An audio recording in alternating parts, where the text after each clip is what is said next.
What up, Red Nation? It's your boy Red John coming at you with a quick video. So, Raiders have decided to finally pull the trigger and bench Derek Carr. I'm okay with this decision, honestly. I honestly think it was a long time coming. Um, as much as I respect Derek Carr and as much as I love Derek Carr, I actually think, in my opinion, he will always be a Raider legend. He's represented that shield with honor, like, over the past 9 seasons, and he's done the best he could, but it ain't working. It ain't working. Bottom line is, Derek Carr was not living up to it, guys. He wasn't. Uh, there were so many reasons why we benched him for the next 2 games, and the more you look into it, the more it makes sense. Was he playing well? No, but that's just part of the reason. The other reason is, if he gets injured, he's owed 33 million fucking bucks. I mean, we're on the hook. The moment he gets injured, it doesn't matter whether he's playing next year or not. We're going to owe him 33 million. That's guaranteed. That shit kicks in the moment he gets hurt. So, bottom line is, why risk it? Why risk that? Especially if you still have an opportunity to get that little loophole and get out of that contract, like before the Super Bowl. Even if you don't get out of that contract, you're already in discussion with them about, yo, we're gonna sit you, we're gonna do this. And from what I hear, he was actually okay with it. He was actually understanding about it.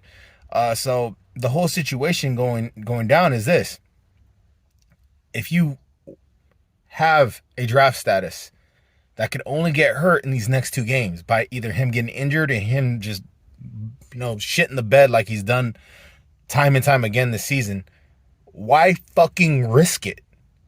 It makes sense. It makes sense. Sit him down, freeze whatever draft capital you could actually get out of him if you are planning on going that route and he's agreeing to go that route.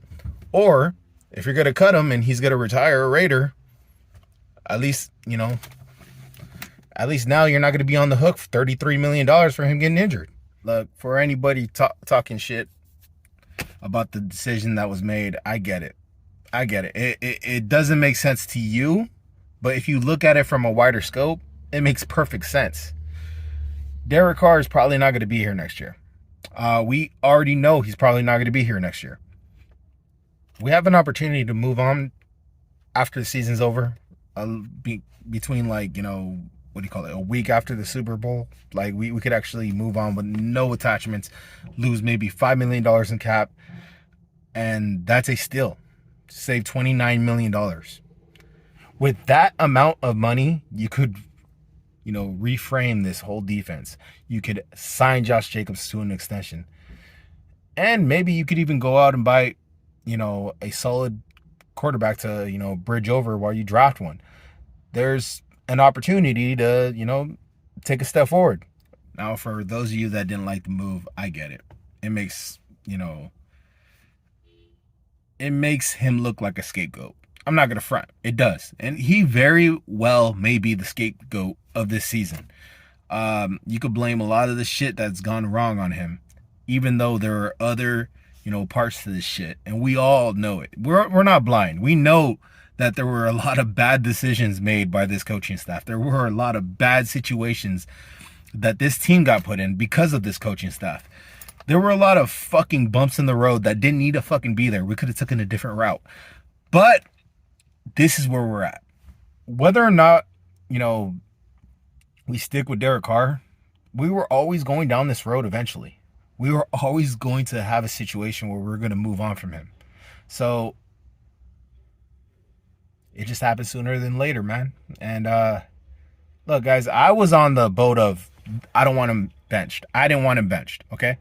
That was me. That was my decision. That was what I was saying at the beginning of the year. I want him to play every single game, even if we're getting our fucking ass kicked in those games.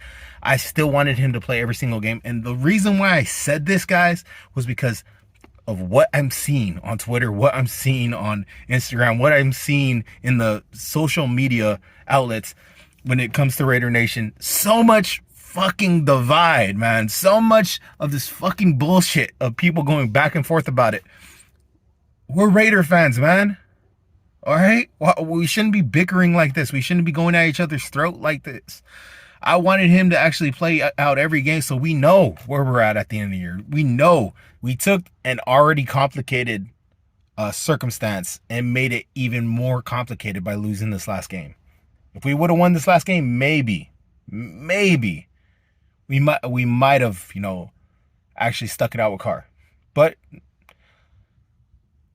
I think the fact that he went back to status quo Carr when it comes to him playing in the cold, that played a big factor. I'm not gonna front. Look, guys, I like Carr. I wish him all the best, whether or not he sticks with the Raiders or, retires a Raider or gets traded somewhere else. I wish him all the best. He's a good person. He's a good quarterback. He was one hell of a Raider. But it's time. It's time. And I've accepted it. I accepted it maybe like a third of the way through the season. I made a whole video of all the times he fucking cost us some games. And I was done, man. I was done. I tapped out. Like you guys don't understand. Like a lot of people that are jumping on people that are saying it's about time, or that are saying like, yo, Raiders needed to move on, or this had to happen. Anyone that's verbally attacking Raider fans that are saying these kind of things, you got to get it through your skull. We were defending this guy at one time. We were backing this guy up at one time. We were going out of our way to defend every single thing that this guy was doing. And you want to know something? The definition of insanity is doing the same thing over and over and over again and expecting a different result. I can't do it anymore. And neither can a good portion of Raider Nation. I got nothing against any Raider fan that says that, that sees this as a negative, that looks at this as a bad decision, that really is still backing Carr and saying that he's gonna go somewhere else and ball out. Okay, yeah, if that's your opinion, all right, cool. That's all good, man. But at the end of the day, guys, it's done. We have no say in the matter, and I'm okay with it. I'm gonna support this team. I'm gonna root this team on, win, lose, or tie. Whether it's Jared Stidham, whether it's fucking whoever the hell's backing him up. Was it Burgundy, or whatever the fuck? Look, man, end of the day, guys, whoever is at quarterback got my support, because I'm a fan of this team. I ain't gonna jump shit because a quarterback that I supported for the last 9 years is no longer quarterbacking. It's that logic just doesn't make sense to me, guys. I am a fan of this team. I've been a fan of this team way longer than Carr was here. I've been a fan of this team since I was a kid. It's like, yo, this shit doesn't. You can't put this shit into a bottle, man. This shit is way bigger than that. You can't just box this shit up. We are fans of the Raiders. Whether or not we're actually having a shitty season, as like, I'm still gonna be back next year. I'm still gonna be doing off-season videos about the draft. There's so much to look forward to without knowing what's coming. It's like there's a lot of negative shit that could be on the horizon. There's a lot of positive shit that could be on the horizon.